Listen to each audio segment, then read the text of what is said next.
Hi everyone, my name is Brittany from Brittany Loves Reading, and recently I was talking about a book where people could write in letters and get their advice and stuff from an advice columnist. And I thought, what a cute video idea where you could write in for book recommendations, be really specific about what you want, and I will recommend books for you based off those criteria. So I put up a Instagram story asking for just that, book recommendations that you would like to get and be as specific as possible. And I'm going to answer these in this video. If you like this concept and would like to get a book rec in a future video, leave your recommendations down below. What you are looking for, be as specific as possible, and I will do another one of these videos in the future. But I got 6 requests when I put up this story before I ended up having to plan what I was actually going to rec. And we're going to dive into those 6. The first request that I got was for a book with physical disability representation.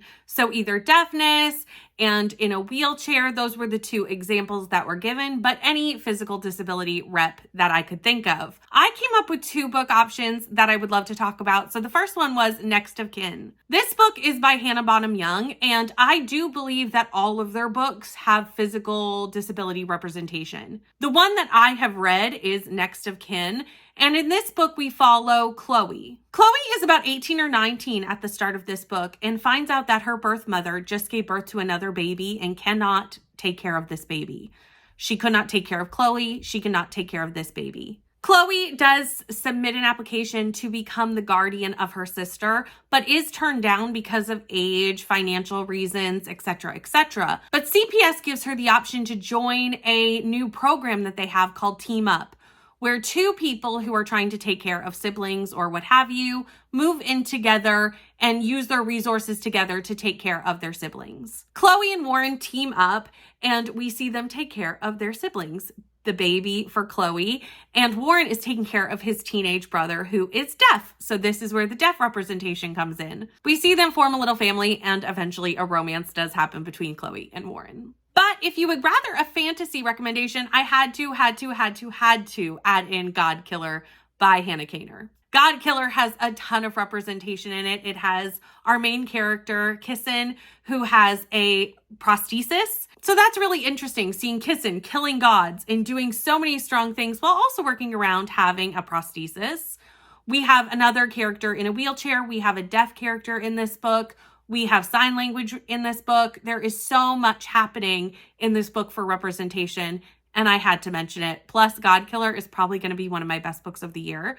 So I had to do it. Now, this next request I had to talk about right after God Killer because it is kind of linked to God Killer. Because the request is something to fill the Sunbringer-shaped hole in my heart. Sunbringer is the sequel to God Killer, and it also took me emotionally through it when I read it, so I can understand this need to have a book to fill those little parts of you that Sunbringer brought into your heart. For this one, I am going to give you one of the most cozy of cozy sci-fis, and that is the Psalm for the Wild-Built Monk and Robot duology. I'm in the middle of reading A Prayer for the Crown Shy, and I actually think this one is my favorite of the 2. I loved both of them. They are probably both going to be on my best books of the year, but the second one, Following Mosscap, is just so wholesome.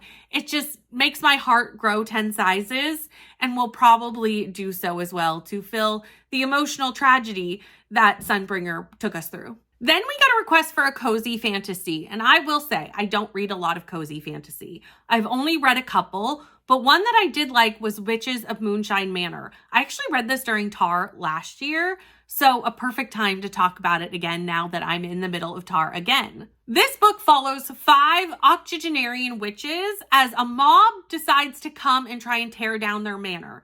They have to protect the manor. There's a lot of things going on in their history as well that is bringing them to this moment.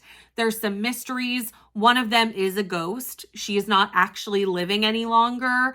I loved this group of strong elderly women. That was my favorite part. They're super feminist, and it was really fun to follow their story. They also team up with the mayor's granddaughter. The mayor is part of the mob that is trying to tear down the manor. Persephone, who is the granddaughter, is a TikToker and is helping organize social media to help these 5 elderly women.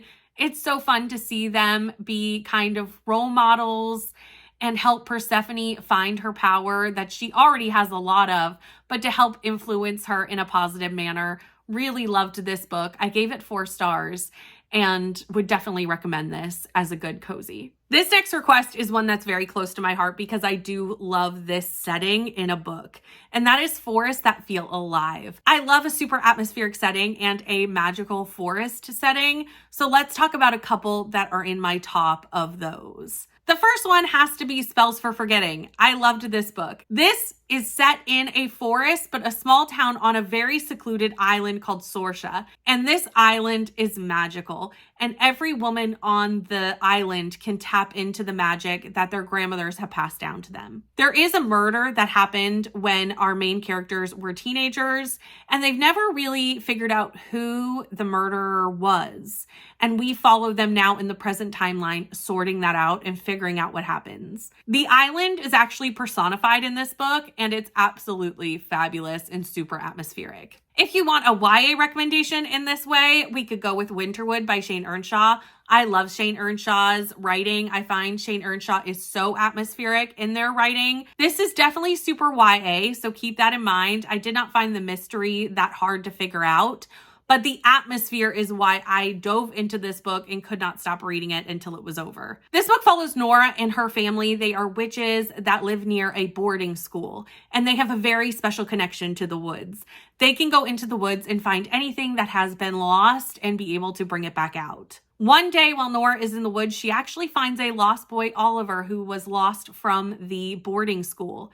And we see her kind of figure out what makes Oliver so special and how he ended up in the woods. The atmosphere in this book, top tier. The next request I got was for an LGBTQ plus thriller, and I will say I did not have as many of those as I would think. I read a lot of books with representation, but mostly they are romance and fantasy. I actually don't read that many thrillers. Need to work on that, so if you have recommendations for that as well, I need to bulk up the ones that I have read. But one that I really loved and gave 5 stars was So Happy For You by Celia Lasky. This is a feminist thriller, and it really dives into the look of marriage and some of the different kind of things around a wedding and the pomp and circumstance of a wedding, and puts it into a thriller twisty way. It was really, really interesting, and I finished it all in like one evening on sprints. I really, really liked it. It follows Robin and Ellie. Ellie is getting married and asks Robin, her best friend, to be her bridesmaid.